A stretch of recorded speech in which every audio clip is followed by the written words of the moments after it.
إن الحمد لله نحمده ونستعينه ونستغفره ونعوذ بالله من شرور أنفسنا ومن سيئات أعمالنا من يهده الله فلا مضل له ومن يضلل فلا هادي له وأشهد أن لا إله إلا الله وحده لا شريك له وأشهد أن محمدا عبده ورسوله أما بعد فإن خير الحديث كتاب الله وخير الهدي هدي محمد صلى الله عليه وسلم وشر الأمور محدثاتها وكل محدثة بدعة وكل بدعة ضلالة وكل ضلالة في النار قال النبي صلى الله عليه وسلم وصلوا كما رأيتموني أصلي۔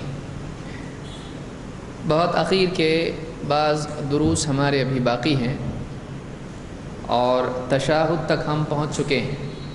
اتحیات میں بیٹھنے کی کیفیت کیا ہونا چاہیے، اس کی دلیلیں ہم دیکھ رہے ہیں اور آپ سمجھ سکتے ہیں۔ جب اتحیات تک ہم پہنچے ہیں تو اب کچھ وقت میں سلام بھی ہونے والا ہے۔ تو کورس کے تعلق سے تفصیل آپ جان لیں کہ کچھ دروس 2 یا 3 درسوں میں یا ہو سکتا ہے 4 درس ہوں، یہ کورس ہمارا انشاءاللہ مکمل ہو جائے گا۔ اس کے بعد آپ کے امتحان ہوں گے اور یہ سارا معاملہ ہم کو رمضان سے پہلے نمٹنا ہے۔ رمضان سے پہلے انشاءاللہ ہم اس کورس کے سلسلے میں امتحانات وغیرہ سے فارغ ہو جائیں گے۔ اس کے بعد رمضان کا مہینہ ہے اور سب اس میں مصروف رہتے ہیں۔ رمضان ہی میں اگلے کورس کے تعلق سے آپ کو اطلاع دی جائے گی، فارمز اس کے دیے جائیں گے اور رمضان ہوتے ہی فوراً ہمارا دوسرا کوئی کورس انشاءاللہ شروع ہو جائے گا۔ تو یہ بہت ہی اخیر کے 3-4 درس ابھی رہ گئے ہیں، انشاءاللہ ہم اس کو مکمل کر لیں گے۔ اس کے بعد امتحان ہوں گے۔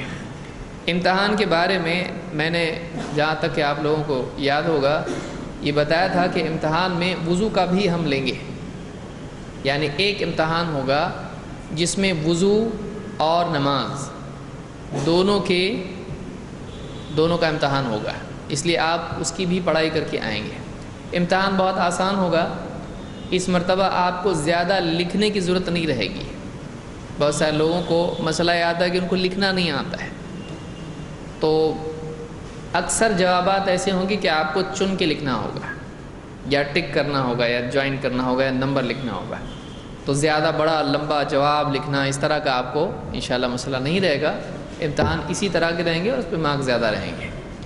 تو بہرحال ہم آپ شروع کرتے ہیں آگے۔ اس سے پچھلے درس میں ہم نے مسئلہ نمبر 65 پر ہم لوگ تھے، مکمل ہو گیا ہو۔ اس میں کیا آخری بات ہم نے دیکھی تھی؟ کون سمجھا سکتا ہے؟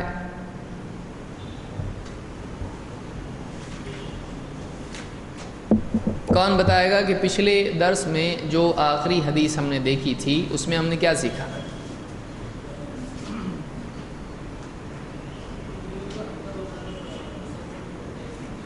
انگلیوں کا یعنی درمیانی انگلی، وسطیٰ اور انگوٹھے سے ابہام حلقہ بنانا، اور یہ انگلی آپ صلی اللہ علیہ وسلم نے اٹھائی اور اس کے بعد حرکت اس کا تذکرہ آ رہا ہے۔ معلوم یہ ہوا کہ یہ خود اتنا حرکت کافی نہیں ہے، بلکہ یہ حرکت تو ہے ہی ہے، اس کے بعد حرکت آ رہی ہے۔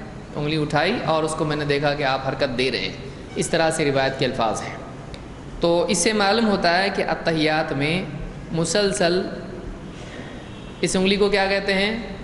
سبابہ، اس سے حرکت دینا چاہیے۔ اور یہ کیا طریقہ ہے؟ یہ دعا کا طریقہ ہے۔ تو دعا کا طریقہ ہے سے کیا بات سامنے آتی ہے؟ جب یہ دعا کا طریقہ ہے انگلی حرکت دینا، تو کب ہونا چاہیے؟ شروع سے آخر تک ہونا چاہیے، اس لیے کہ پورا کا پورا اتحیات دعا ہے۔ آگے بڑھتے ہیں۔ مسئلہ نمبر 66، کن انگلیوں سے حلقہ بنایا اور کس انگلی سے اشارہ کرے؟ یہ مزید تاکید کے لیے ہے کہ پچھلے جو دلائل ہم نے دیکھے ان میں کچھ اور ہم کو بتانا مقصود تھا، لیکن اس کے ضمن میں یہ دلیلیں آ چکی ہیں۔ لیکن کوئی آدمی اس کو الگ سے ڈھونڈنا چاہے تو اس کو یاد رہے نہ رہے، اس لیے مستقل الگ سے اس کو بھی ڈھونڈنے کے لیے آسانی ہوگی کہ ہاں حلقہ کس انگلی سے بنانا ہے اور کس انگلی سے اشارہ کرنا ہے. اور اس میں مزید اور باتیں بھی سامنے آتی ہیں، اس میں بالکل وضاحت کے ساتھ آپ کو ملے گا. پچھلی دلیل میں آپ دیکھیں گے کہ ثم قبض اثنتين من اصابعه وحلق حلقة ثم رفع اصبعه فرأيته يحركها يده بها. اس میں کہ آپ نے حلقہ بنایا. اب اگلی دلیل ہمارے سامنے آ رہی، کوئی پوچھے گا بھائی حلقہ بنایا کون سا بنایا، ہم کس انگلی سے بنائیں؟ تو اس کے لیے ہم کو بتانا ہے کہ حلقہ کون سی انگلیوں کا بنایا جائے گا. ٹھیک. وائل ابن حجر رضی اللہ تعالیٰ عنہ فرماتے ہیں رأیت النبی صلی اللہ علیہ وسلم قد حلق بالابہام والوسطى ورفع التي تلیہما یدعو بها فی التشہد. امام ابو داود، نسائی اور ابن ماجہ نے اس کو روایت کیا ہے، اور اس حدیث کے الفاظ ابن ماجہ کے ہیں. ابن ماجہ میں حدیث نمبر 912 پر یہ آپ کو حدیث ملے گی، اور یہ حدیث صحیح ہے. کیا الفاظ ہیں؟ پچھلی حدیث کے راوی کون تھے؟ وائل ابن حجر. اس حدیث کے کون ہیں؟ وائل ابن حجر ہیں. معلوم ہوا کہ ایک ہی مسئلہ ایک ہی موقع بیان ہو رہا ہے. کہتے ہیں رأیت النبی صلی اللہ علیہ وسلم، میں نے اللہ کے رسول صلی اللہ علیہ وسلم کو دیکھا، قد حلق بالابہام والوسطى، آپ نے ابہام کس کو کہتے ہیں؟ انگوٹھا، اور وسطیٰ درمیانی انگلی، ایک دو درمیان میں انگلی، تو وسطیٰ ان دونوں کا آپ نے حلقہ بنایا تھا. ورفع التی تلیہما، اور جو ان کی بازو میں انگلی ہے اس کو آپ نے اٹھایا. یدعو بہا فی التشہد، اور آپ تشہد میں اس کے ذریعے کیا کر رہے تھے؟ معلوم یہ بھی ہوا بہا یدعو بہا. یدعو بہا، بہا کا معنی ہوتا ہے اس سے، اس کے ذریعے، اس کے ساتھ. تو با جو ہوتا ہے یہ جوڑنے کے لیے ہوتا ہے، جیسے ہم کہتے ہیں بسم اللہ الرحمن الرحیم، بسم اللہ، اللہ کے نام سے، تو جوڑنے کے لیے استعمال ہوتا ہے یہ. تو یہاں کہہ رہے ہیں کہ آپ اس انگلی سے یدعو بہا فی التشہد، تشہد میں آپ اپنی اس انگلی کے ذریعے دعا کر رہے تھے. تو بس اشہد اللہ اور الا اللہ پہ رکھنے میں وہ بات آتی ہے، کیونکہ وہ موقع خود دعا کا ہے، وہ تو موقع ہی دعا کا نہیں ہے. یعنی اشہد اللہ الہ الا اللہ وہ گواہی ہے کہ دعا ہے. اللہ سے کچھ مانگ رہے ہیں ہم لوگ؟ نہیں. میں گواہی دیتا ہوں اس بات کی کہ اللہ کے سوا کوئی عبادت کے لائق نہیں، اور محمد صلی اللہ علیہ وسلم اللہ کے رسول ہیں، بندے ہیں اور رسول ہیں. تو اس وقت میں تو گواہی دے رہا ہے. لیکن پورا اتحیات جو ہے جہاں دعا ہے، تو یہاں اصل مقصد انگلی اٹھانے کا کیا ہے؟ سمجھ میں آ رہی بات؟ تو دو چیزیں ہیں. بعض لوگ آپ سے کہیں گے اشہد اللہ پہ اٹھا کر الا اللہ پہ رکھنا، تو کہیں گے کہ اس کو تو تشہد ہی کہتے ہیں نا. تو کیوں کہتے تشہد؟ اشہد اس میں آ رہا ہے، تو بس تشہد کہتے ہیں تو اس پہ کب اٹھانا چاہیے؟ اشہدو پہ. لیکن تشہد کہنے کی دلیل تو مل رہی ہے ہم کو، لیکن کیونکہ یہاں لفظ ہے التشہد، لیکن یہ دلیل ہے یہاں پر کہ اشہد اللہ پہ اٹھانا چاہیے اور الا اللہ پہ رکھنا چاہیے. اس کی کوئی دلیل ہے؟ اس کی دلیل نہیں ہے. تو یہاں الفاظ مل رہے ہیں کہ آپ انگلی اٹھانے کا جو عمل ہے اس کے ذریعے سے کیا کر رہے تھے؟ دعا کر رہے تھے. تو اصل مقصود اس کا شہادہ نہیں ہے، اصل مقصود اس کا دعا ہے. اگر شہادہ ہوتا تو اس وقت میں بات تھوڑی فٹ ہو جاتی. یہاں مقصود اس کا کیا ہے؟ دعا ہے، کہ آدمی دعا کر رہا ہے، مسلسل دعا کر رہا ہے، شروع سے آخر تک دعا ہے. تو اس سے معلوم ہوا کہ ابہام اور وسطیٰ سے حلقہ بنانا چاہیے. ایک اور روایت میں الفاظ ہیں وَرَأَيْتُهُ يَقُولُ هَكَذَا، اور میں نے آپ کو دیکھا کہ آپ یوں کر رہے ہیں. دیکھیے عربی زبان کا ایک اصول چھوٹا سا یاد رکھیے. قَالَ هَكَذَا، قَالَ کے معنی کیا ہے؟ قَالَ کا مطلب کیا ہے؟ کہا، یا یقول یعنی کہتا ہے، کہے گا، جو بھی ہے. تو قال عربی زبان میں صرف کہنے کے لیے استعمال نہیں ہوتا ہے. اس کو اچھی طرح سے یاد رکھیے. اب یہ عجیب لگے گا آپ کو. قال عربی زبان میں کرنے کے لیے بھی استعمال ہوتا ہے. یقول ہکذا، اور کوئی آدمی کر کے دکھا رہا ہے تو اس کو بھی کیا کہیں گے؟ اس نے ایسا کیا، نہ کہ کہا. اب یہ عجیب قاعدہ ہے عربی میں، لیکن ایسا استعمال ہوتا ہے. اور ہر زبان کا ایک طریقہ ہوتا ہے. جیسے کوئی آدمی ہمارے یہاں کہتا ہے دیکھتا ہوں میں، ذرا ٹھہر تجھ کو، تو دیکھ رہے ہیں نا، تو دیکھتا ہوں کا کیا مطلب ہو رہا ہے یہاں پہ؟ تیری اچھی خبر لیتا ہوں. تو اب یہاں دیکھنا استعمال ہو رہا ہے، لیکن دیکھنے سے مراد آنکھ کھول کے دیکھنا ہے نہیں. دیکھنے کا مطلب ڈیٹیل میں دیکھنا ہے، دھلائی کر کے دیکھنا ہے اس کی. تو ہر زبان کا ایک طریقہ ہوتا ہے. تو یہاں پر عربی زبان میں قالا کہنے کے لیے بھی استعمال ہوتا ہے اور قالا کرنے کے لیے بھی استعمال ہوتا ہے. یہاں پر وہی اصول ہمارے سامنے آ رہا ہے. اور بھی جگہیں ہیں، وضو کے باب میں آپ دیکھیں، دلکا، آپ کے جو نوٹس ہیں اس میں آپ دیکھیں گے کہ ہاتھ مل کے دھونا، اس باب میں وہ حدیث آپ کو ملے گی، یقول ہکذا یدلک. تو وَرَأَيْتُهُ يَقُولُ هَكَذَا، میں نے آپ کو دیکھا کہ آپ یوں کر رہے ہیں. کیسے؟ اب یہاں الفاظ ہیں کچھ نہیں، یہاں عمل ہے. وَأَشَارَ بِشْرٌ بِالسَّبَّابَةِ مِنَ الْيُمْنَى، دائیں ہاتھ میں سے سبابہ سے. بشر راوی ہیں حدیث کے، بشر نے ایسا کر کے بتایا، دائیں ہاتھ کی سبابہ اٹھا کر اشارہ کیا. حلق الابہام والوسطی، ابہام اور وسطی کا کیا بنایا؟ حلقہ، اور اٹھایا کون سی انگلی؟ سبابہ. ٹھیک. اب آپ سوچیں گے تو پہلے بھی آ گیا نا. یہاں پر دیکھیے دو حدیثوں کی مناسبت کیا ہے، کون بتائے گا؟ یہ جو دو روایتیں ہیں، دو کیوں؟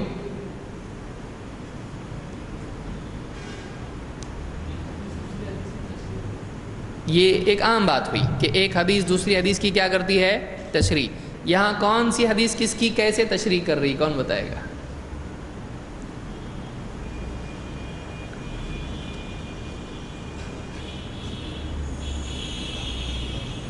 ہاں،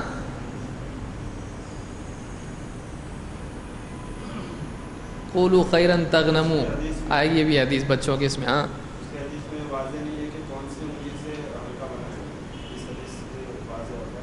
اچھا، تو اس میں کون سی انگلیاں ہیں اور اس میں کون سی انگلیاں ہیں حلقہ والی؟ اور پچھلی حدیث میں نہیں ہے، پچھلے باب میں نہیں، پچھلی حدیث. ہاں، یہ دو حدیثیں ہیں. مسئلہ نمبر 66 میں کتنی حدیثیں ہیں؟ دو ہیں. تو ان دو حدیثوں میں کیا مناسبت ہے؟ پیچھے کہاں جا رہے ہیں آپ لوگ ایک دم؟ ہاں دیکھیے، ہم کو سمجھنا بھی چاہیے. ہاں، دوسرے حدیث میں دائیں ہاتھ آ رہا ہے. کوئی بولے گا بھائی سیدھے ہاتھ سے کرنا کہ الٹے ہاتھ سے اشارہ بتاؤ. تو آپ کو یہاں کیا دلیل مل رہی ہے؟ ہاتھ کون سا ہو گیا؟ دایا. یعنی ایک دم کارنر ہو رہا ہے ابھی کہ بولے کون سی انگلی بتاؤ، حلقہ کیسا بنانے کا بتاؤ. آج کل قوم ایسی نکلی ہے، کام کم کرے گی، سوال زیادہ پوچھے گی، اور سنت سے بھاگنے کے لیے حدیث کا سہارا لے رہی ہے. اللہ حفاظت فرمائے. تو وہ کنفیوز کرنے کے لیے لوگوں کو بتاؤ بھینس حلال ہے کہ حرام ہے، بھینس کا دودھ پی سکتے کہ نہیں پی سکتے. روزانہ پی رہا ہے، لیکن لوگوں کو کنفیوز کرنے کے لیے اور یہ بتانے کے لیے کہ حدیث سے دور رہو، حدیث میں نہیں ہے. ثابت کیا کرنا چاہ رہا ہے؟ یہ غیر مسلم کو ایسی ثابت کرے گا؟ مسلمان کو بتا رہا ہے ویسے، غیر مسلم کے سامنے ایسی کرے گا؟ یہ ہے کہ سب حدیث میں ملتا ہے کہ سب؟ تو ٹھیک ہے، آؤ ہمارے دھرم میں آؤ. تمہارے یہاں سب نہیں ملتا ہے تو ہمارے یہاں آؤ. یعنی اس کو عقل ہونا چاہیے. وہ کیا کرنے کی کوشش کر رہا ہے کہ مسلمان کو یہ بتا رہا ہے کہ نبی کی بات پر نہیں چلنا چاہیے، حدیثوں کو نہیں دیکھنا چاہیے. تو ایسے لوگوں کو سمجھانے کے لیے یہ ہے. تو پچھلی حدیث میں اس میں ایک فرق آیا، یا ہم کہیں گے کہ ایک اور زیادتی اس میں ہوئی کہ پچھلی حدیث میں ہاتھ کا ذکر ہے، کون سا؟ دایاں کہ بایاں؟ نہیں. مسافے میں اکثر لوگ کرتے ہیں ایسا، بولے ایک ہاتھ سے کرنا، بولو دایاں کہ بایاں. اب آدمی سے کہو دایاں کا صحیح، یہ بات تو ٹھیک ہے بالکل، حالانکہ حدیث میں خود ہے خود بیمینک، کوئی بھی چیز اٹھائے گا یا پکڑے گا تو کون سے ہاتھ سے کرنا چاہیے؟ یمینک. موسیٰ علیہ السلام کو کیا پوچھا اللہ نے؟ وما تلک بھی یمینک یا موسیٰ، اس لیے کہ عام طور سے جو بھی کام شرف کے ہیں کون سے ہاتھ سے ہوتے ہیں؟ مصافحہ کیا ہے؟ اب کوئی آدمی آپ سے پوچھے، ابھی ضمن آ رہا ہے یہ انشاءاللہ مصافحے پہ مستقل درس ہم لیں گے، 2-3 درس لگیں گے اس کے لیے. کوئی پوچھے آپ سے بھائی آپ سیدھے سے کیوں کر رہے ہیں، تو آپ اس سے یہ کہیے پیار سے کہ آپ کی عزت کرتا ہوں ورنہ بائیں سے ملاتا ہے. کیونکہ بہت سارے لوگ خواہ پریشان کرنے کے لیے، جھگڑے کے لیے ایسا کرتے ہیں. تو سیدھا ہی کیوں ملا رہے؟ بولے الٹا ملاؤ. ٹھیک ہے، آپ کی عزت کر رہا ہوں اس لیے سیدھے سے، ورنہ دوسرا ہاتھ میرا دوسرے کام کے لیے ہے. اسلام نے ہمارے ہاتھ کی کیا کی ہے؟ تقسیم کی ہے. پیشاب پاخانے کی صفائی کون سے ہاتھ سے کریں گے؟ سیدھے سے، بائیں سے. اب یہ کائے کو مانگ رہے میرا ہاتھ؟ یہ دے رہا ہوں نا میں، لو عزت والا ہاتھ ہی. اس سے میں اتحیات میں انگلی سے اشارہ کرتا ہوں، کھانا کھاتا ہوں. تو یہ ہاتھ مصافحے کے لیے اس لیے رکھا ہے، عزت والا ہاتھ ہے یہ ہاتھ کون سا ہاتھ ہے؟ یہ گندگی کی صفائی والا ہے. تو شرف اس میں ہے، آپ دوسرا کیوں مانگ رہے ہیں؟ ہاں ٹھیک ہے بولے گا. تو یہاں پر ایسے سوالات پوچھنے والوں کے لیے یہ حدیث پہلی بتا رہی ہے کہ آپ نے ابہام اور وسطیٰ سے اشارہ کیا، اور تشہد میں آپ دعا کر رہے تھے. وہاں پر مقصود یہ بتانا ہے کہ دعا، اور اس کے ساتھ دوسری چیزیں کہ انگلی اٹھانا دعا کے لیے ہے. ہوا. اگلی روایت جو ٹکڑا ہے اس کا دوسرا، جو نسائی کی روایت ہے، نسائی میں حدیث نمبر 1265، اس روایت میں ہے کہ میں نے آپ کو دیکھا کہ آپ ایسا کر رہے ہیں، اور اشارہ کیا بشر نے کر کے بتایا. راوی بعض اوقات کر کے بتاتے ہیں ایسے تاکہ سمجھ میں آئے لوگوں کو. اشارہ کیا کس سے؟ سبابہ. تو پچھلی حدیث میں سبابہ کا تذکرہ ہے؟ ایگزیکٹلی نہیں. 2 انگلیوں کا حلقہ بنایا اور ان سے جڑی انگلی سے اشارہ کیا. آپ بولیں گے 3 انگلیاں جڑی ہوئی ہیں. یہ 2 انگلیوں کا حلقہ بنایا، 1 2 3. کون سی انگلی؟ تو آپ بتائیں گے کہ اب حدیث میں کیا لفظ آ رہا ہے؟ سبابہ. سبابہ کس کو کہتے ہیں؟ اس کو. اور ابہام وہ تو کامن ہو گیا، پچھلی حدیث میں بھی اس میں بھی ہے. ابہام اور وسطیٰ، انگوٹھا اور درمیانی انگلی کا حلقہ، سبابہ کلیئرلی یہاں پر آ گیا. اور کون سے ہاتھ سے؟ ختم.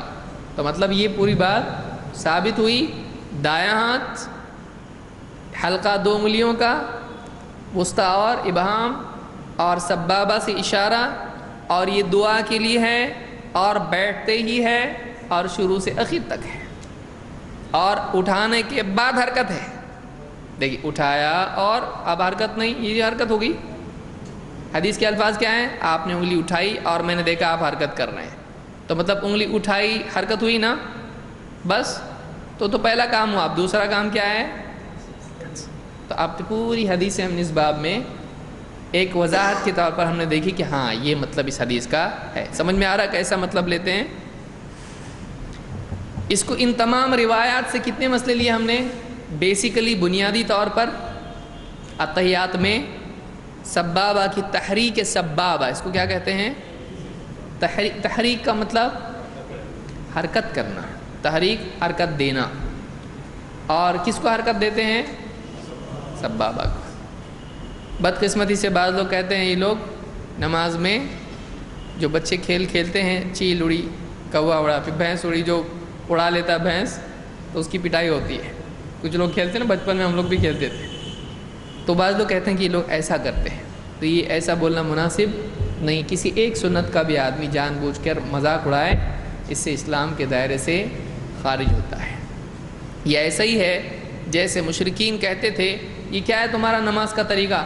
سر زمین پہ رکھتے اور سرین اٹھا لیتے. کتنا گندا دکھتا ہے. وہ ان کو گندا دکھتا ہے، لیکن ہم لوگ کبھی سوچا ہے آپ نے اس پہ؟ کوئی آدمی اس کا بھی تو مذاق اڑا سکتا ہے. یہ کیا ہے؟ آپ نے سر زمین پہ اور اپنی سرین اوپر ہوا میں، یہ کیا طریقہ ہے نماز کا؟ حالانکہ یہ ایک دم تعظیم کی صورت ہے کہ ایک آدمی ایک دم اپنا سر زمین پہ رکھے ہوئے ہے. تو اب یہ تواضع کی صورت ہے کہ سر زمین پر رکھ دیا جائے، اور ایسا ہی آدمی بیلنس رہ سکتا ہے.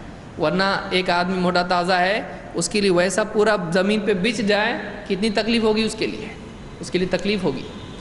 تو ایک آدمی صحیح ڈھنگ سے نماز پڑھ سکتا ہے ایسا کرنے سے، لیکن مذاق اڑانے والا اس کا بھی مذاق اڑا سکتا ہے. بولے کیا ہاتھ باندھ کے کھڑے رہتے ایک دم چور کے جیسا، کچھ بھی بول سکتا ہے آدمی. بولنے والے کا منہ کھلا ہوا ہے، الفاظ فری میں ہیں، کوئی اس کا چارج ہے؟ ہاں، ٹاک ٹائم ہے کچھ اس کا؟ کچھ بھی نہیں، زندگی بھر فری ٹاک ٹائم ہے اس کا. لیکن فرشتے لکھ رہے ہیں ما یلفظ من قول الا لدیہ رقیب عتید. ایک لفظ بھی زبان سے نکالتا ہے تو لپک کے لکھنے والا وہاں موجود ہے. اس کا خرچہ آخرت میں دینا پڑے گا، اب نہیں. اگر صحیح میں استعمال کیا تو فری، غلط میں استعمال کیا پورا چارجنگ ادھر ہے، اس کی سزا بھگتنی پڑی. اللہ ہم سب کی حفاظت فرمائے. بہرحال ہم نے یہاں پر یہ انگلی سے اشارہ کرنے کا مسئلہ دیکھا. آگے بڑھیے. اب ہم یہ دیکھیں گے کہ اشارہ کون سے تشہد میں ہے، پہلے یا دوسرے؟ کیونکہ ایک نماز میں کتنے تشہد ہوتے ہیں؟ فجر میں بھی دو ہوتے ہیں نا، جیسا پوچھے ویسا جواب دینے کا. ایک نماز میں کتنے تشہد ہوتے ہیں؟ اب بولیں گے کون سی نماز پوچھ رہے، پہلے یہ تو بتاؤ. تو اس کا ایک جواب کوئی ہے نہیں ہے. آپ کہیں گے ایک نماز میں اگر وہ کون سی ہے، فجر کی ہے یا 2 رکعت ہے، کتنے تشہد ہوتے ہیں؟ ایک. اور اگر وہ 3 یا 4 رکعت ہے تو 2 تشہد ہوتے ہیں. عموماً وتر کا معاملہ تھوڑا اس سے الگ ہے، لیکن باقی نمازیں عموماً 2 رکعت ہے تو کتنے تشہد ہیں؟ 1. اور 2 سے زیادہ ہیں تو یہ آپ کو بتانے کا طریقہ ہے.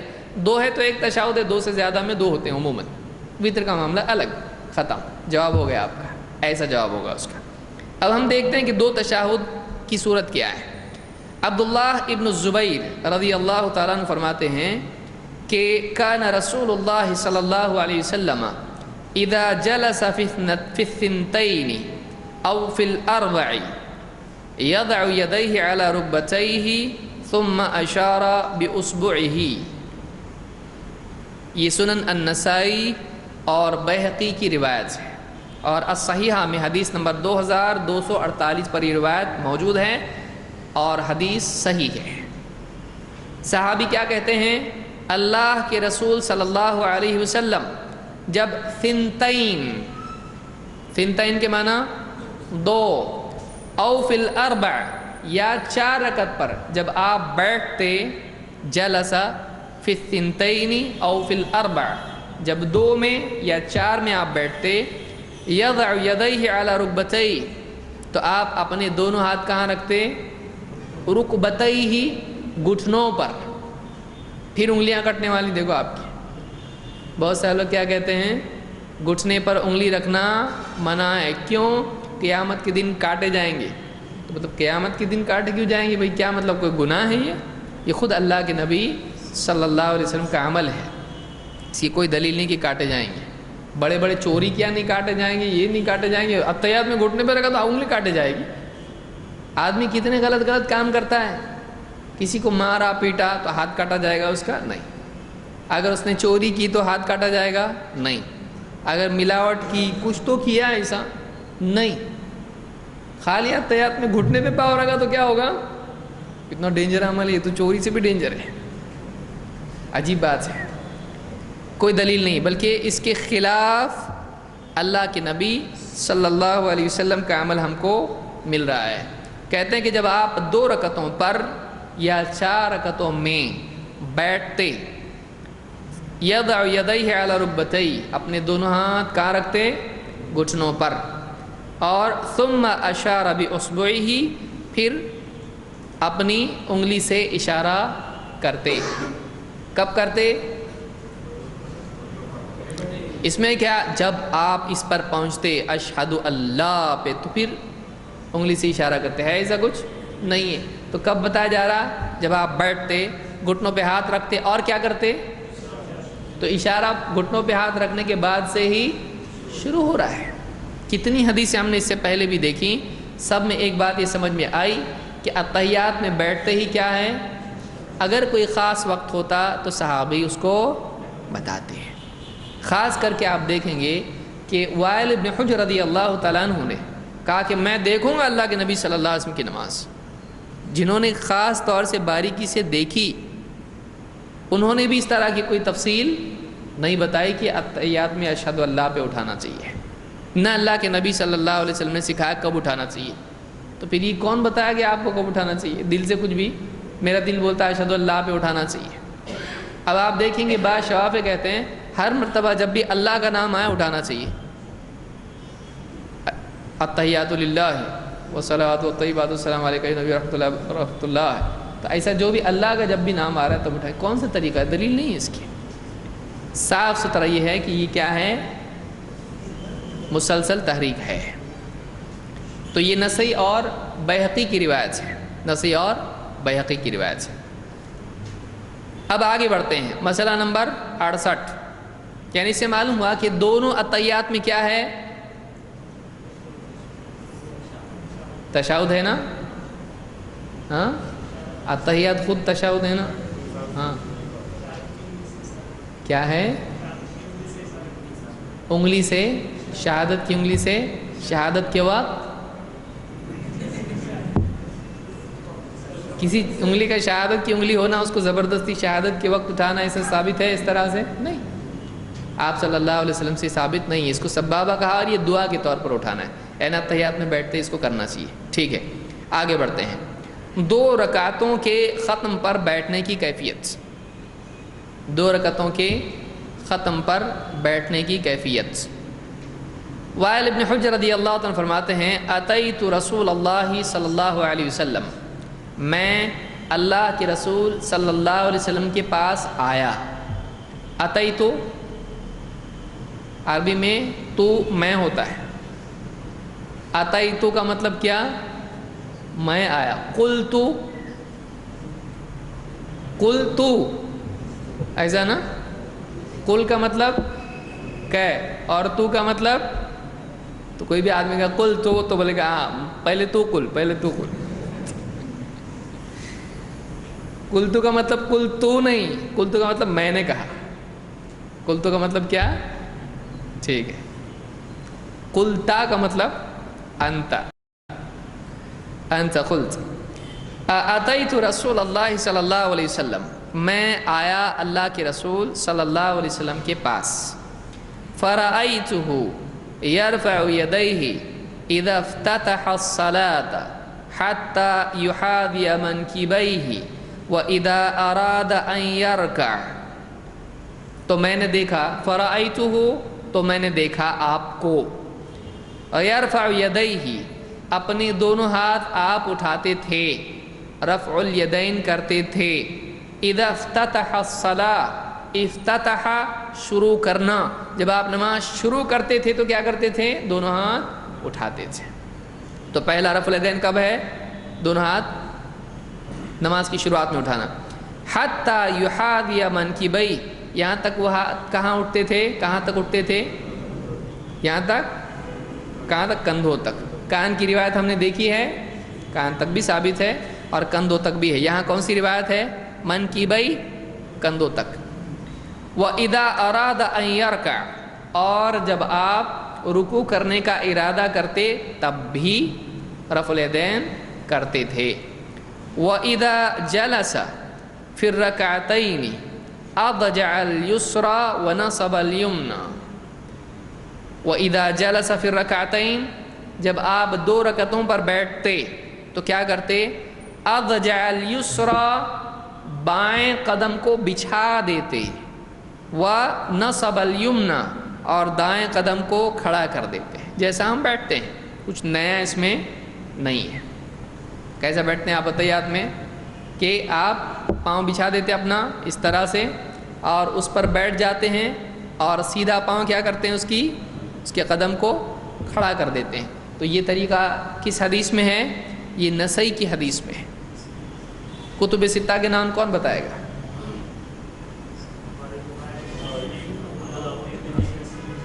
اجتماعی نہیں، تھوڑا یہ لے تو چندہ نہیں، کوئی ایک بندہ۔ ہاں، بخاری، مسلم، ابو داؤد، ترمذی، نسائی، ابن ماجہ، یہ 6 کتابیں حدیث کی ہیں۔ اس کے سوا کوئی کتاب نہیں ہے مسلمانوں کے پاس۔ ابھی ایک بھائی بتا رہے تھے، کوئی بتا رہا ہے ان کو یہ مسئلہ بخاری میں بتاؤ، کہاں سے لائے بھی یہ اصول کہاں سے لائے آپ؟ یہ کوئی آدمی کہے کہ فلاں مسئلہ بخاری میں بتاؤ، تو یہ قید کہاں سے آئی؟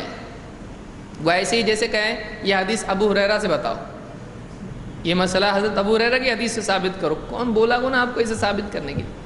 وما آتاکم الرسول فخذوہ، جو کچھ رسول تم کو دیں وہ لے لو۔ ایسا آپ میں جو کچھ رسول تم کو بخاری کے ذریعے سے دیں وہ لو، ہے ایسا؟ بخاری معتبر کتاب ہے، اس کا یہ مطلب نہیں ہے کہ باقی حدیث کی کتابیں کیا ہیں؟ غیر معتبر ہیں، ایسا نہیں ہے نا۔ جو بھی حدیث کسی معتبر کتاب میں ہے، چاہے بخاری ہو، مسلم ہو، ابو داؤد، ترمذی، نسائی، ابن ماجہ، مسند احمد، موطا، دارمی، دارقطنی، ابن حبان، حاکم، اور اس کے علاوہ بہت ساری کتابیں ہیں، ان میں سے کسی بھی کتاب میں ہو تو لیں گے کہ نہیں لیں گے؟ لیں گے۔ کیا ہونا چاہیے؟ اس کی سند، اگر اس کی سند صحیح ہے تو پھر ٹھیک ہے، وہ حدیث ہم قبول کریں گے، چاہے وہ بخاری میں نہ ہو، چاہے وہ مسلم میں نہ ہو۔ بہت سے لوگ یہ غلط فہمی رکھتے ہیں، کہتے ہیں یہ لوگ صرف بخاری مسلم کی حدیث کو مانتے، باقی حدیث کو مانتے ہی نہیں۔ اس طرح سے ہمارا اصول ہے نہیں۔ ہاں، ہم بخاری اور مسلم کی حدیث کو باقی حدیثوں سے کیا مانتے ہیں؟ معتبر، اور یہ ہم مانتے ہیں، ساری امت مانتی ہے، پوری امت کا اس پر اجماع ہے کہ قرآن کے بعد کی حدیثوں میں علمی اعتبار سے سب سے معتبر ذریعہ کیا ہے؟ بخاری و مسلم، اور دونوں میں زیادہ پاورفل کون سی ہے صحت کے اعتبار سے؟ بخاری۔ تو یہ سبھی مانتے ہیں، لیکن اس کا یہ مطلب نہیں ہے کہ ہم بخاری کے علاوہ حدیثیں نہیں مانتے۔ آپ کو لوگوں کی غلط فہمی دور کرنی پڑے گی۔ بعض اوقات ہوتا یہ ہے کہ ایک جھوٹ پورے گاؤں میں اڑتا رہتا ہے اور لوگ اس کو دیکھتے رہتے ہیں، کوئی پکڑتا نہیں ہے اس کو، اور وہ اتنا عام ہو جاتا ہے کہ سب ماننے لگ جاتے ہیں اس کو۔ ہاں، یہ لوگ بخاری مسلم کی سوا مانتے ہی نہیں کچھ۔ بعض لوگ کہتے ہیں اہل حدیث ہے، یہ حدیث کوئی نہیں مانتے، یا بعض لوگ کہتے ہیں قرآن چھوڑ کے صرف حدیث کو پکڑے ہوئے ہیں۔ تو اس طرح کی بہت ساری غلط فہمیاں لوگوں میں ہیں، یہ دور کرنا ضروری ہے، یہ دور کرنا ضروری ہے۔ اور یہ کیسے دور ہوگا؟ نہ ڈنڈے سے نہ انڈے سے۔ کیسا دور ہوگا؟ یہ علم سے دور ہوگا، یہ علم کے ذریعے سے دور ہوگا۔ اگر آپ صحیح ڈھنگ سے علم لوگوں کو پہنچاتے ہیں، اس کو سمجھ میں آئے گا، ان کو سمجھ میں آئے گا۔ جس کو نہیں آئے گا پھر اس کے آپشن الگ الگ ہیں، لیکن جس کو آئے گا وہ تو علم ہی سے۔ اللہ کے نبی کیا کرتے تھے؟ لوگوں کو سمجھاتے تھے، تو سمجھا کر لوگوں کو دین کی بات بتانا چاہیے۔ تو اس حدیث سے بات معلوم ہوئی، جو نسائی کی روایت ہے، کہ 2 رکعتوں پر بیٹھنے کی کیفیت یہ ہے کہ آدمی کیا کرے؟ بایاں پاؤں بچھا دے اور سیدھا قدم کھڑا کر دے، اور انگلیاں کہاں ہونا چاہیے؟ سیدھے قدم کی قبلہ رخ ہونا چاہیے، پاؤں ایسا آپ رکھیں گے۔ ٹھیک، یہ ہو گیا۔ آگے بڑھتے ہیں۔ پہلے اور دوسرے تشہد میں بیٹھنے کی کیفیت۔ پچھلی حدیث میں کیا دیکھا ہم نے؟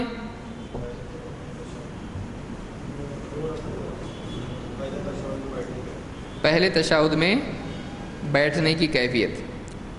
اب ہم آگے بڑھتے ہیں، اب یہ دیکھیں گے کہ اگر 2 تشہد آئے تو کیسا بیٹھنا، 2 تشہد اگر ہوں تو کیسے بیٹھیں، پہلے میں کیسا اور دوسرے میں کیسا۔ ابو حمید الساعدی رضی اللہ تعالیٰ کی ایک حدیث ہے، لمبی روایت ہے اور مختلف کتابوں میں آئی ہے، بخاری میں بھی یہ روایت موجود ہے، کتاب الآذان حدیث نمبر 828۔ کہتے ہیں اللہ کے نبی صلی اللہ علیہ وسلم کی نماز انہوں نے بیان کی، اور اس میں بتایا، کہتے ہیں فَإِذَا جَلَسَ فِي الرَّكْعَتَيْنِ، جب اللہ کے نبی صلی اللہ علیہ وسلم 2 رکعتوں پر بیٹھے، یعنی 2 رکعت ہونے کے بعد پہلے اتحیات میں بیٹھے، جَلَسَ عَلَى رِجْلِهِ الْيُسْرَى، آپ اپنے بائیں قدم، رجل کا مطلب جہاں آپ جوتا پہنتے ہیں اس کو کیا کہتے ہیں؟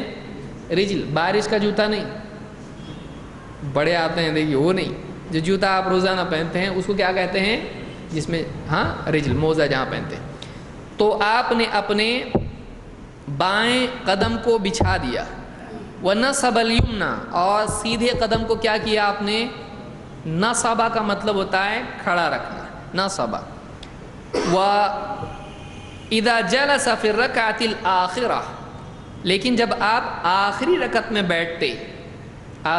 بیٹھتے، قَدَّمَ رِجْلَهُ الْيُسْرَى وَنَصَبَ الْأُخْرَى، آپ کیا کرتے تھے؟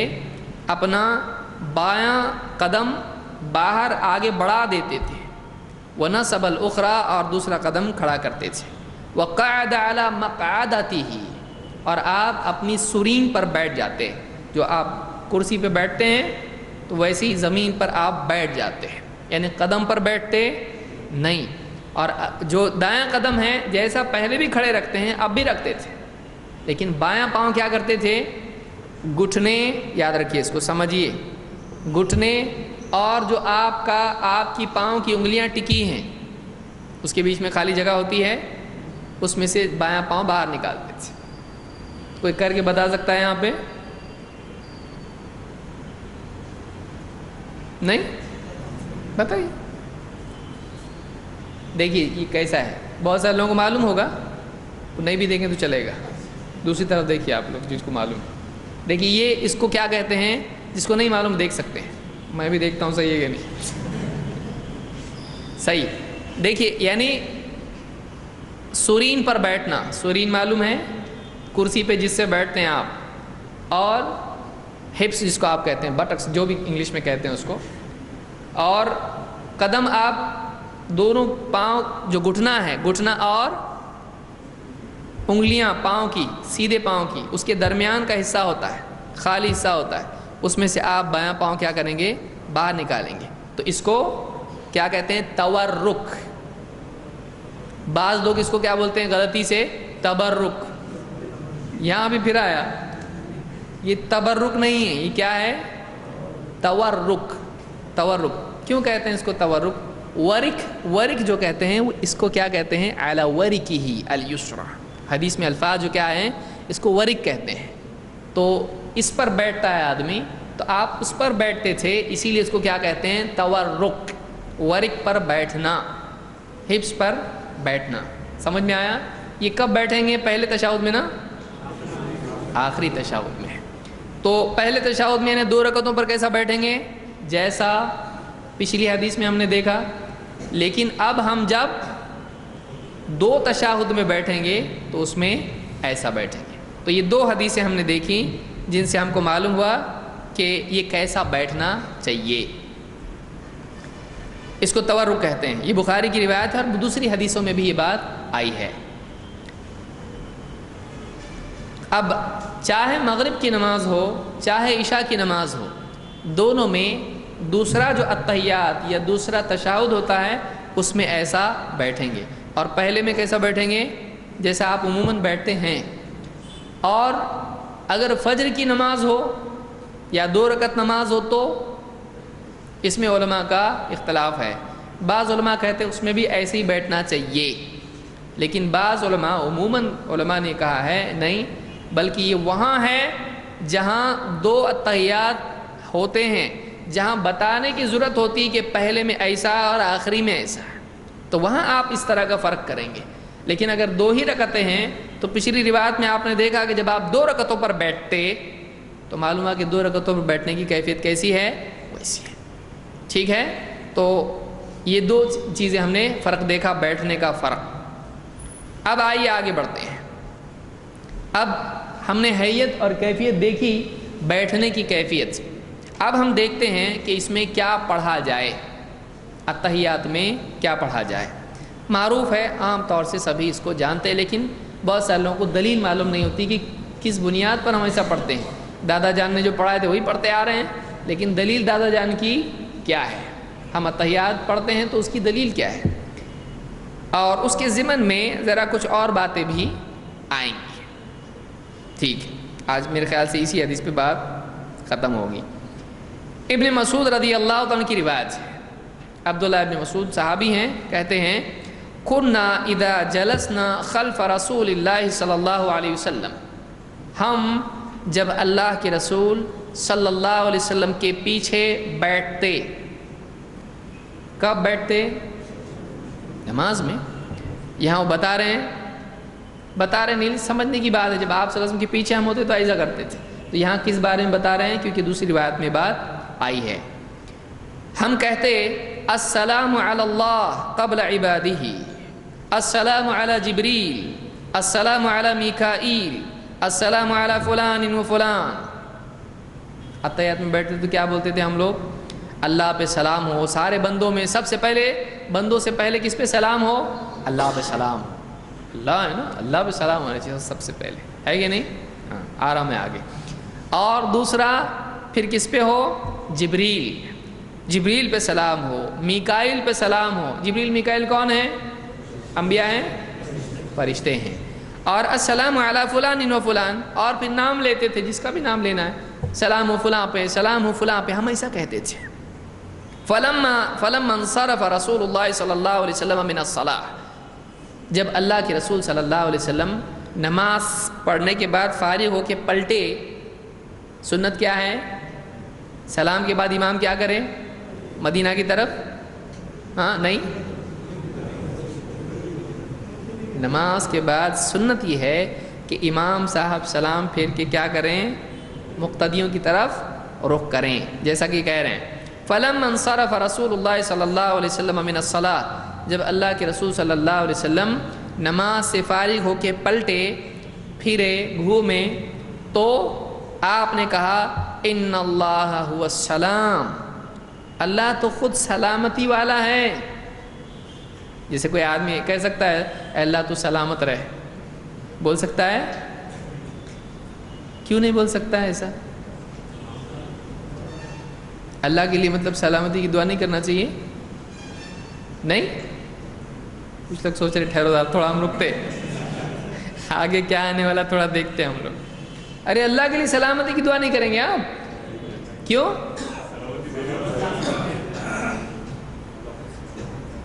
تو جو دینے والا ہوتا ہے اس کے لیے اور نہیں مانگ سکتے؟ آپ تھوڑا سوچ رہے کچھ۔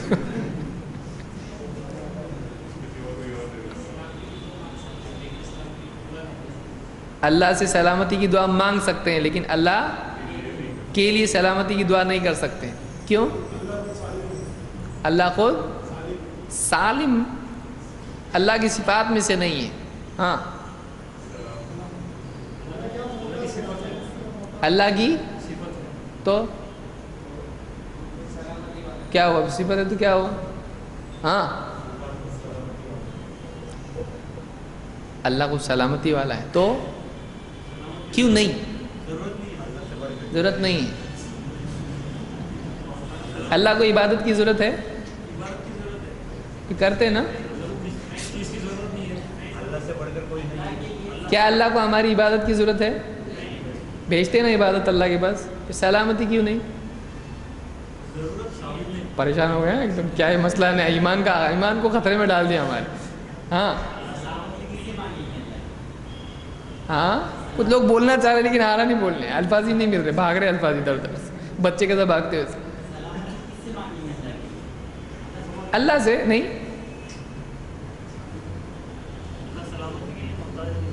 تو ٹوپی نکال کے سوچیں گے کیا، ان کو بھی کچھ کام نہیں، کچھ بھی لے کے آتے ہیں۔ ہاں، اللہ پہ ہم سلام بھیجے تو اللہ ہم پہ سلام بھیجتا ہے، مطلب یہ تو قائل ہے، دیکھیے قائل ہے اس میں، ایک تو کوئی تو ملا بھائی، باقی چپ چپ بیٹھے وہ بھی ادھر ہی دکھ رہے ہیں، ابھی وہ سوچ رہے کہ جاتی کدھر نہ ہو، ذرا دیکھنا۔ سلامتی کے معنی کس چیز سے سلامتی ہے؟ آپ کسی کو بولتے اللہ تم کو سلامت رکھے، کیوں بولتے ایسا اس کو؟ ہاں، دعا ہے تو مطلب آپ اس کو نقصان ہو سکتا ہے نا، اس کو کچھ پرابلم ہو سکتا ہے، تبھی تو آپ اس کے لیے کیا کر رہے ہیں؟ سلامتی کی دعا کر رہے ہیں۔ تو اللہ کو بھی پرابلم ہو سکتا ہے نا کچھ، اللہ کو کوئی مسئلہ ہو سکتا ہے، تو اللہ کس چیز سے سلامتی مانگ رہے اللہ کے لیے؟ اللہ خود سلامتی دینے والا ہے، اور اللہ کو کسی چیز کا ڈر نہیں ہے، اس کی صفات میں کوئی عیب پیدا ہو سکتا ہے۔ آج ایک آدمی مثلا آج صحت مند ہے، کل کو کوئی بیماری لگ سکتی کہ نہیں اس کو؟ آج یادداشت اچھی ہے، کل یادداشت خراب ہو سکتی ہے۔ آج وہ نیک ہے، انصاف والا ہے، عدل و انصاف کرتا ہے، سچ بولتا ہے، کل کو وہ جھوٹ بولنے لگ سکتا ہے اور ظلم کرنے لگ سکتا ہے۔ تو آج وہ ٹھیک ہے، کل بے ٹھیک بھی ہو سکتا ہے کہ نہیں؟ یہ چیز اللہ کے لیے ہے۔ اللہ ہمیشہ سے کامل پرفیکٹ ہے، اور ہمیشہ کیسا رہے گا؟ کیا؟ ہمیشہ کمال ہے اللہ کے لیے. اللہ کے کمال میں کبھی کمی آئے گی؟ تو جب ہوگا ہی نہیں تو کاہے کو اللہ کے لیے ہم کریں؟ اور ایک ہے تب کوئی آدمی نہیں بولے تو اچھا جنا کیا ہے مسئلہ، ایسا نہیں کر سکتے کیونکہ یہ اللہ کی شان میں گستاخی ہے. کیوں؟ اس لیے کہ یہ ایک اعتبار سے اللہ تعالیٰ کے لیے یہ تصور کرنا ہے کہ اللہ میں عیب پیدا ہو سکتا ہے، اللہ کے لیے خطرہ ہو سکتا ہے، تو یہ اللہ کی قدرت میں ہی کیا ہو گیا؟ عیب ماننا ہوا. سمجھا؟ تو اس اعتبار سے یہ چیز صحیح نہیں ہے. تو اللہ کے لیے سلامتی مانگنا جائز نہیں ہے کیونکہ اللہ تو سلامتی دینے والا ہوا، ہمیشہ سے سلامت، کچھ اس کو پرابلم نہیں ہے، کبھی کوئی مسئلہ اللہ کے لیے ہونے والا نہیں ہے. تو آپ صلی اللہ علیہ وسلم نے صحابہ سے کہا کہ ان اللہ هو السلام، اللہ تو سلامتی والا ہے. اور فَإِذَا جَلَسَ أَحَدُكُمْ فِي الصَّلَاةِ فَلْيَكُنْ مِنْ أَوَّلِ قَوْلِهِ، تو آپ نے فرمایا کہ تم میں سے جب کوئی، بعض لوگ کہتے ہیں کیسے بھائی آپ خیریت سے ہیں؟ اللہ کی دعا سے صاحب ٹھیک ہے. تو اللہ ان کے لیے دعا کرتا ہے. اللہ دعا کرتا ہے کسی کے لیے؟ اللہ دیتا ہے. اللہ کس سے مانگے گا دعا؟ مطلب اللہ کو ہم پکارتے ہیں، دعا کرتے ہیں، لیکن اللہ کسی اور سے دعا کر کے ہم کو دیتا ہے. دوست کو ذرا، اللہ تعالیٰ کسی سے دعا نہیں کرتا ہے، اللہ دیتا ہے. تو یہ بھی بولنا غلط ہے کہ اللہ کی دعا سے سب ٹھیک ہے. جیسے آدمی کسی اور سے بولے تو ایک سمجھنے کی بات ہے، آپ کی دعا سے ہے ٹھیک ہے، آپ نے دعا دی تھی پچھلی بار وہ ٹھیک ہے. اللہ کی دعا، اللہ کسی سے دعا نہیں کرتا ہے. تو فَإِذَا جَلَسَ أَحَدُكُمْ فِي الصَّلَاةِ فَلْيَكُنْ مِنْ أَوَّلِ قَوْلِهِ، تم میں سے جب بھی کوئی آدمی نماز میں بیٹھے تو سب سے پہلی چیز جو اس کو کہنا چاہیے وہ کیا ہے؟ التحیات للہ والصلوات والطیبات، السلام علیک ایہا النبی ورحمۃ اللہ وبرکاتہ، السلام علینا وعلی عباد اللہ الصالحین. اللہ کے لیے کیا ہیں؟ التحیات ہیں، اللہ کے لیے الصلوات ہیں، اللہ ہی کے لیے الطیبات ہیں. زبانی عبادتیں، جسم سے کی جانے والی عبادتیں، مال سے کی جانے والی عبادتیں، یہ ساری نیکیاں کس کے لیے خاص ہیں؟ اللہ کے لیے. اور السلام علیک ایھا النبی، اور اے نبی آپ پر سلام ہو، ورحمۃ اللہ وبرکاتہ، اور اللہ کی رحمت ہو اور اللہ کی برکتیں ہوں. السلام علینا، اور ہم پر بھی سلام ہو، وعلی عباد اللہ الصالحین، اور اللہ کے نیک بندوں پر بھی کیا ہو؟ سلام. سلام کتنوں پہ ہوا اس میں؟ نمبر 1 کس پر؟ نبی صلی اللہ علیہ وسلم. اللہ پہ نا نمبر 1؟ نہیں، وہ منع ہو گیا. پہلا کس پہ؟ نبی صلی اللہ علیہ وسلم. دوسرا اپنے اوپر. تیسرا سب پہ یا صالحین پہ؟ دیکھیے اس لیے گناہ گار بندہ اس سے محروم ہو جاتا ہے. گناہوں کی نحوست کیا ہے؟ ایک آدمی اگر اللہ کے نزدیک صالح نہیں ہے تو جتنے بندے نماز پڑھ رہے ہیں وہ جو دعا کر رہے ہیں سلامتی ہو کس پر؟ اللہ کے نیک بندوں پر، تو اس میں وہ بندہ آئے گا. اس لیے آدمی کو گناہوں سے بچنے کی کوشش کرنا چاہیے، بہت بچنا چاہیے، ورنہ وہ بندوں کی دعا کا حصہ دار نہیں بنے گا. تو اور یہاں یہ بھی بات دیکھ لیں کہ اپنے لیے مانگنے سے پہلے ہم سلامتی کس کے لیے مانگ رہے ہیں؟ اللہ کے نبی صلی اللہ علیہ وسلم کے، اور اللہ کی طرف سے سلام. ایک تو یہ کہ سلامتی ملنا، سارے شر، تکلیف، دکھ، غم، ہر چیز سے سلامت. اور دوسرا ہے کہ اللہ کی طرف سے کیا ہو؟ اللہ سلام بھیجتا ہے. اللہ کا سلام قولا من رب الرحیم. تو قیامت کے دن اللہ تعالیٰ سلام بھیجے گا نیک بندوں کے لیے، سلامتی کا وعدہ ان سے کرے گا. تو یہ بہت بڑی بات ہوگی. تو نیک بندوں کے لیے، اور ان سے پہلے اپنے لیے، اور ان سے پہلے کس کے لیے؟ اللہ کے نبی صلی اللہ علیہ وسلم. تو ہم سے بھی زیادہ حق ہم پر کس کا ہے؟ اللہ کے نبی صلی اللہ علیہ وسلم کا. تو ہم سلام بھیج رہے ہیں کس پر؟ نبی صلی اللہ علیہ وسلم پر، اور اپنے اوپر، اور اللہ کے نیک بندوں پر. یہاں پر بعض لوگ کہتے ہیں تم لوگ سلام نہیں پڑھتے. درود تو ہے ٹھیک، لیکن سلام تم لوگ پڑھتے نہیں. کون سا سلام؟ یا نبی سلام علیکہ. تو یہ جو سلام ہے یہ ہم لوگ ایسے عمل میں پڑھتے ہیں جو سارے اعمال میں سب سے افضل ہے. کون سا عمل ہے وہ؟ اس کا عمل ہے. تو اتحیات میں جب بیٹھتے ہیں ہم لوگ تو نبی پر سلام بھیجتے نا ہم لوگ. تو ہم سلام نہیں پڑھتے، کون بولا آپ؟ ہم لوگ ہر نماز میں سلام بھیجتے ہیں نبی پر. جب اللہ سے سب سے زیادہ قریب جس عمل میں ہوتے ہیں، کون سا عمل ہے وہ؟ نماز کا عمل ہے. اس میں ہم اللہ کے نبی صلی اللہ علیہ وسلم پر سلام بھیجتے ہیں. تو کوئی آدمی کہے تم لوگ سلام نہیں پڑھتے، تو ہم لوگ بولے ہاں نہیں پڑھتے ہم لوگ. ایسا ہے؟ ہم لوگ پڑھتے، تمہارا نہیں پڑھتے جو گانے کی ٹون پہ بنا ہوا ہے. جو بھی لیٹسٹ گانے آتے ہیں بنانے والے برابر یہ بھی سنتے وہ بھی سنتے، برابر ایڈجسٹ کر کے نیا ایک سلام بنا دیتے. شرم آنا چاہیے. گانوں کی طرز پہ بنائیں گے تو یہ نبی کی تعظیم یہ ہے کہ آپ جو فلمی ننگے برہنہ اور جاہل قسم کے لوگ ہیں جو گانے بناتے ہیں، آپ اس کی ٹون پہ آپ نبی پہ سلام بھیجو گے. آپ کو کچھ اللہ کا ڈر ہے کہ نہیں ہے؟ نبی کی تعظیم ہے کہ نہیں؟ وہ گھٹیا لوگوں کا نبی سے جوڑ رہے ہیں آپ. شرم آنا چاہیے. ایسا آپ بول سکتے ہو کسی کو؟ تو یہاں پر سلام نبی پر ہم بھیجتے ہیں لیکن بہت ادب سے اور بیٹھی ہوئی حالت میں اور اللہ سے قرب کی حالت میں. اس حالت میں ہم نبی پر کیا بھیجتے ہیں؟ سلام. ہر نماز میں بھیجتے ہیں ہم لوگ.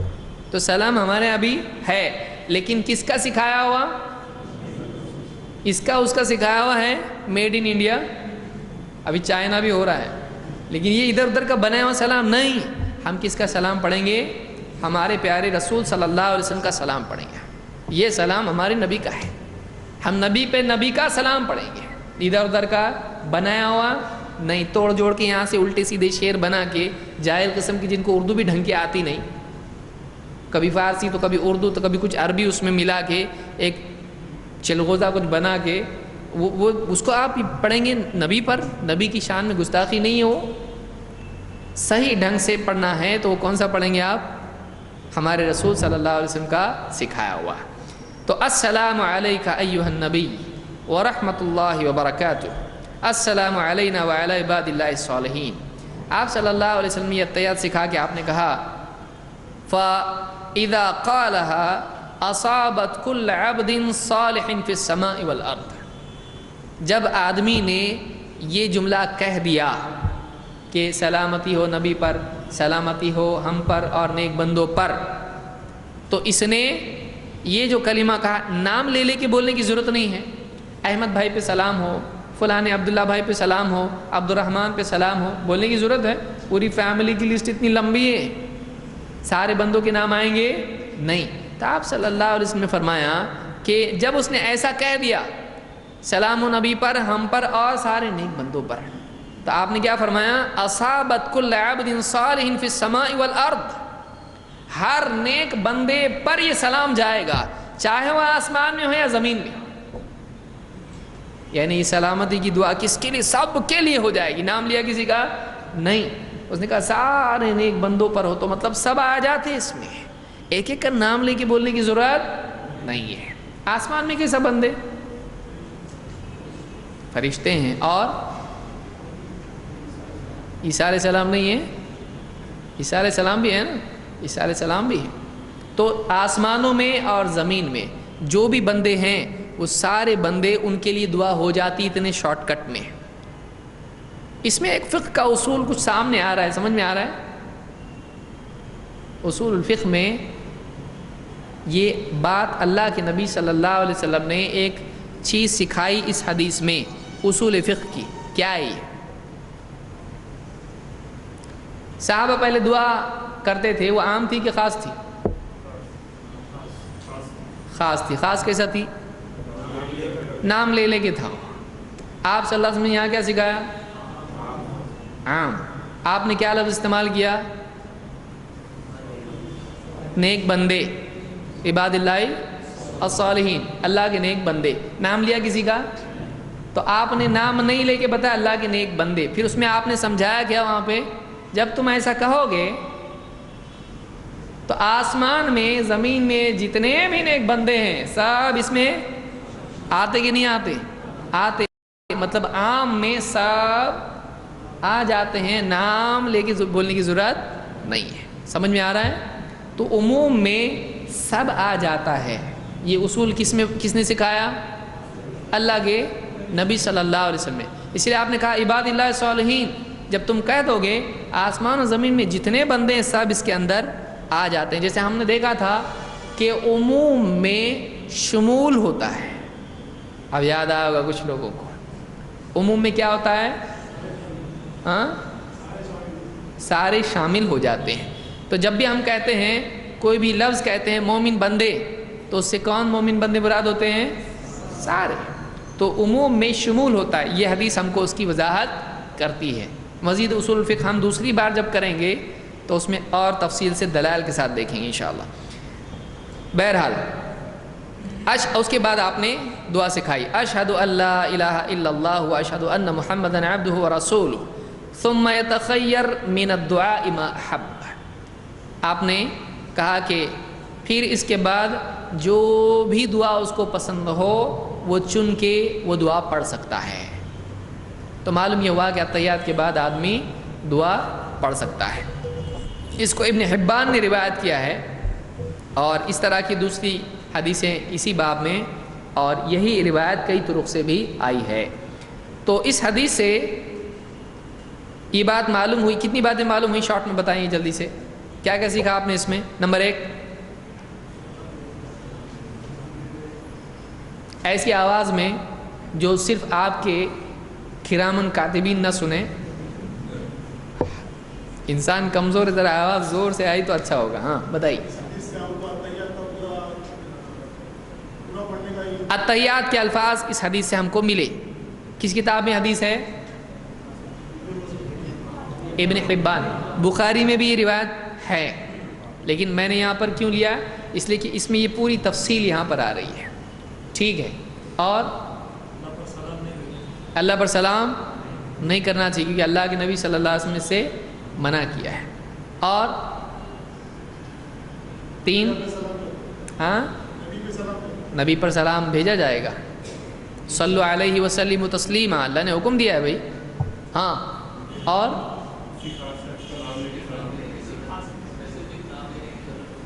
ہاں اگر لیتا ہے تو منع ہے نہیں، لیکن اتحیات میں کرنے کی ضرورت نہیں. جیسے آدمی عام اوقات میں کہے اے اللہ فلاں کو میری اولاد کو سلامت رکھ، ایسا بولتا ہے تو منع ہے. سارے انسانوں کے لیے مانگو، اولاد کے لیے نہیں، ایسا تو نہیں. آدمی اپنی جو چاہے دعا مانگ سکتا ہے. لیکن اتحیات جب ہم پڑھ رہے ہیں تو خاص لوگوں کا نام لے کے سلام کرنے کی ضرورت نہیں ہے. اگر ایسا کرنا شروع کرے امام صاحب تو، اور بڑی فیملی رہی ان کی، تو آپ کا نمبر کب آئے گا اور سلام کب آئے گا؟ وہ اصلی سلام. یہ تو سلام اگر یہ چلتا رہا تو سلام نہیں آئے گا، بہت وقت ہو جائے گا. اس لیے شارٹ میں بتایا آپ نے تم سارے بندوں پہ سلام بھیج دو. اور کیا معلوم ہے اس میں؟ اتحیات کے بعد جو دعا پسند ہو، یعنی آدمی اس کے بعد درود آئے گا اور پھر دعا آئے گی اس کے بعد. لیکن یہاں پر یہ معلوم ہوا کہ آدمی اپنی پسند کی دعا اتحیات میں مانگ سکتا ہے، لیکن کون سی زبان میں ہونا چاہیے؟ وہ عربی میں. اور کچھ سمجھ میں آیا اس میں؟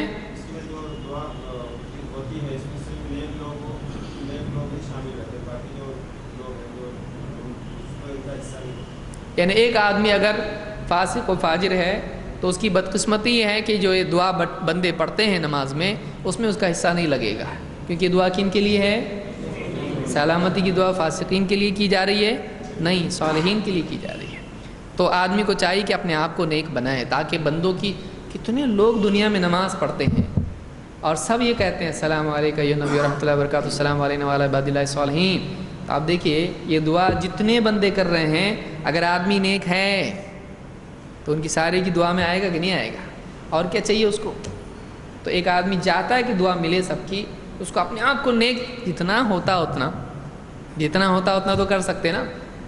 آدمی سے غلطیاں دن بھر میں ہوتی رہتی ہیں، جتنا بچ سکے بچنے کی کوشش کرنا چاہیے. یہ نہیں بعد لوگ کیا ہوتے ہیں، ارے کہاں اپنے سے ہوتا کا مطلب پھر دروازہ کھول دو، ایسا نہیں.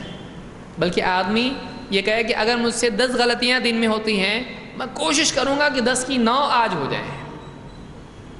9 ہے تو 8 ہو جائے، 8 کم ایک دم کچھ بھی غلطی نہیں ہو، آدمی چاہے پہلے دن کرے یا دھیرے دھیرے اس کی جیسی طاقت ہے، فاتقوا اللہ ما استطعتم، جتنا ہو سکے تم تقوی اختیار کرو۔ تو یہ میں سمجھتا ہوں آج کے لیے اتنا کافی ہے۔ التعلیقات الحسان میں حدیث 1952 پر موجود ہے۔ اس کے آگے انشاءاللہ ہم مزید روایت دیکھیں گے اگلے درس میں، اور ابھی بہت تھوڑا بچ گیا ہے میں سمجھتا ہوں، 2 درس میں سمجھتا ہوں بہت زیادہ ہو جائیں گے اس کے لیے، تو ابھی سے امتحان کی تیاری شروع کر لیجئے۔ سوال ہے کہ کیا رفع الیدین کرنا سنت دائمہ ہے؟ سنت دائمہ کا مطلب جو سنت ہمیشہ ہمیشہ اس پر عمل کیا جائے۔ رفع الیدین اللہ کے نبی صلی اللہ علیہ وسلم سے کرنا ثابت ہے، اور صحابہ نے اللہ کے رسول صلی اللہ علیہ وسلم کے رفع الیدین کے بارے میں آپ کے بعد بھی لوگوں کو جب بتایا تو کہا آپ ایسا کرتے تھے۔ اس سے معلوم ہوا کہ سنت دائمہ ہے۔ عبداللہ ابن عمر کی روایت دیکھیں یا دوسرے صحابہ کی دیکھیں، اس سے معلوم ہوتا ہے کہ آپ صلی اللہ علیہ وسلم کا یہی معمول رہا ہے۔ قرآن کریم اللہ تعالیٰ قرآن میں کہتا ہے کہ ان کی پیروی کرو جو مجھ سے رجوع کیے ہوئے ہو، تو کیا اس سے تقلید ثابت نہیں ہوتی؟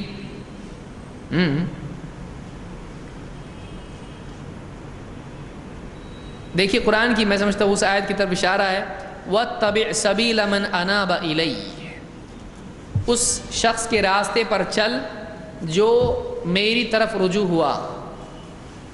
صحیح ہے، تو اس سے تقلید کیسے ثابت ہوتی ہے؟ اس سے تقلید ثابت نہیں ہوتی ہے، اس سے اتباع ثابت ہوتی ہے۔ آپ بتائیے کہ وَاتَّبِعْ سَبِيلَ مَنْ أَنَابَ إِلَيَّ، کیا رسول اللہ کی طرف نہیں پلٹے؟ رسول نے اللہ کی طرف رجوع نہیں کیا؟ تو آپ کی سمجھ میں رسول تو نہیں آیا، غیر رسول کی آیا سے کیوں؟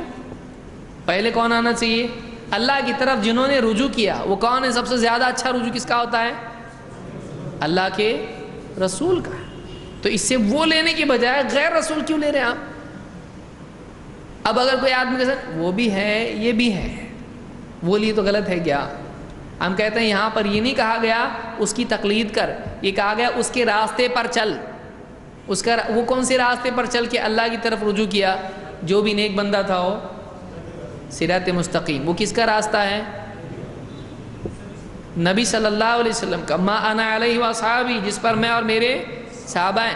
یہاں پر راستے کی پیروی کے لیے کہا جا رہا ہے کہ جو اصول اور جو عقیدہ اور جو منہج اللہ کے نیک بندے نے اختیار کیا تو بھی وہی اختیار کری، تقلید نہیں ہے، اس کو تقلید نہیں کہہ سکتے ہیں۔ پھر ہم یہ کہیں گے کہ ٹھیک ہے، پھر اللہ نے کہا کہ ایک ہی بندے کی دوسرے کی نہیں، تو ٹھیک ہے اب ہم اس سے تقلید اگر لیتے ہیں، ہم امام ابو حنیفہ کی بھی تقلید کریں گے، شافعی، احمد، مالک، سب کی کریں گے۔ اس میں ان کا منع کدھر ہے؟ جب آپ نے کہا، ہم نے کہا تھا رسول کا طریقہ ہے، تو آپ نے کہا وہ بھی یہ بھی، تو ہم یہ کہیں گے یہ بھی یہ بھی یہ بھی یہ بھی، 4 بھی تو بول سکتے ہیں نا۔ تو آپ سمجھ میں آ رہی بات؟ سمجھانا کیسا چاہیے؟ آپ پہلے یہ کہیں کہ دیکھیے بھائی رجوع جو اللہ کی طرف کرتے ہیں سب سے اچھا رجوع کس کا ہوتا ہے؟ نبیوں کا، رسولوں کا ہوتا ہے۔ ان میں سب سے اچھا رجوع کس کا تھا؟ محمد رسول اللہ صلی اللہ علیہ وسلم۔ سارے نبی اور رسولوں میں سب سے اچھا اللہ کی طرف بڑھنے والے کون؟ محمد عربی صلی اللہ علیہ وسلم۔ ٹھیک، اب پھر اس سے یہ نکلتا ہے وہ کہے کہ نہیں، کیا اکیلے نبی نے رجوع کیا؟ کیا اللہ والوں نے بھی تو کیا نا، چاروں اماموں نے تو کیا نا؟ کہ ہاں ٹھیک ہے انہوں نے بھی کیا، ان کے بھی چلنا گیا، لیکن ہاں پھر کس کے؟ بولے ابو حنیفہ رحمۃ اللہ علیہ۔ وہ کیوں اکیلے؟ وہ کیوں؟ جب تم نے نبی کو چھوڑ کے ان کا بھی نام لیا، اب ان کے ساتھ ہم اور نام لے رہے تو کیوں نہیں؟ بولے ایسا تھوڑی ہو سکتا، ان کے ان پہ سب ایک ساتھ کیسے چل سکتے؟ تو آپ نبی اور امام دونوں ایک ساتھ چل سکتے، تو 4 امام ایک ساتھ کیوں نہیں چل سکتے؟ بولے ان میں اختلاف ہے نا، تو مطلب اختلاف کے وقت میں رسول کی طرف رجوع کرنے کا حکم اللہ کا سمجھ میں نہیں آیا، یہ حکم سمجھ میں آ رہا ہے، یہ حکم سمجھ میں آ رہا ہے کہ رجوع کرو، جس نے رجوع کیا اس کے راستے پر چل۔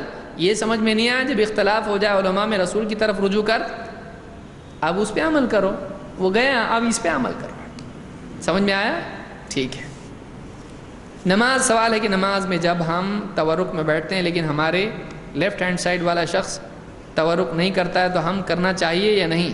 اگر کرتے ہیں تو اسے تکلیف ہوگی، تو اس صورت میں کیا کریں؟ یہ بات اچھی طرح یاد رکھیں کہ تورک کا مطلب کسی پر گرنا نہیں ہے، بعض لوگ تھوڑا اچھا خاصا آدمی مضبوط ہوتا ہے تو تورک اگر کرے گا تو اس کا پورا بوجھ کدھر جاتا ہے، اور اگر وہ بیچارہ بوڑھا ہو تو ہاں وہ بھی جائے گا سیدھا۔ یہ کیا ہے، یہ تو ایک تو پہلے رفع الیدین کرتے، ہماری نماز میں کنفیوز کرتے، ایک دو بار میں بھی کیا اس کے ساتھ، پھر یاد آ رہا اپنا نہیں ہے یہ۔ بعض لوگوں کے ساتھ میں آپ شریک ہو جائے نماز میں، آپ رفع الیدین کرتے، وہ بھی کر لیتا، کبھی اس کے بعد سوچتا غلطی ہوئی، اچھا وہ امام صاحب نے نہیں دیکھے۔ تو غلطیاں ہوتی اس طرح سے لوگوں سے، ان کے حساب سے، ہمارے حساب سے تو غلطی نہیں ہے، تو وہ یہ سمجھتے ہیں کہ یہ بھی کرنا چاہیے، اور پھر بعد میں یاد آتا کہ نہیں کرنا چاہیے۔ اب تورک میں اس کے اوپر اگر بیٹھے تو وہ یہ سمجھے گا کہ مجھ کو غصہ دلانے کے لیے میرے اوپر گر رہا ہے، یہ کیا ہے بھئی، آپ اپنی نماز پڑھو، میرے اوپر کیوں آپ آ رہے ہو؟ تو اگر آپ کو ایسا لگتا ہے کہ آپ کسی اور پر گر رہے ہو، آپ تھوڑا سا جگہ ایسی بناؤ، اگر نہیں ہو سکتا ہے تو آپ وہاں مت کرو، جھگڑے سے اچھا ہاں اس کو پرہیز کیجیے۔ لیکن ایسا اگر بیٹھ سکتے ہیں آپ آسانی سے، بہت میں سمجھتا ہوں بیٹھ سکتا ہے آدمی، اگر کوشش کرے کم سے کم جگہ میں، ذرا گھر پہ پریکٹس اس کی کر لے کہ کیسے آدمی دوسرے پر بوجھ ڈالے بغیر تورک کرے، تھوڑی مشق کرے آدمی، تاکہ سنت پر عمل بھی ہو جائے۔ سنت چھوڑنا نہیں چاہیے، سنت چھوڑنا نہیں چاہیے۔ ہاں ایقاع، اتحیات میں ایقاع نہیں ہے، ایقاع دو سدوں کے درمیان ہے، جس کی جو جگہ ہے اس کو وہیں رکھنا چاہیے۔ ایقاع جو اس طرح سے بیٹھتے ہیں، یہ کب ہے؟ اتحیات میں ہے نہیں، وہ دو سدوں کے درمیان ہے، جہاں تک کہ مجھ کو یاد ہے دو سدوں کے درمیان ہے، وہ اتحیات میں نہیں ہے، کیونکہ آپ نے روایتیں دیکھی، ان میں آپ نے دیکھا کہ دو اتحیات میں بیٹھنے کی کیفیت الگ الگ ہے، اور ایک اتحیات ہو تو اس کی بھی کیفیت پہلے اتحیات والی ہے، تو ویسے ہی بیٹھنا چاہیے۔ ٹھیک ہے، تو یہ ہمارا ابھی تقریباً کافی کچھ اس میں ہو چکا ہے، آگے ہم انشاءاللہ مزید اگلے دروس میں دیکھیں گے۔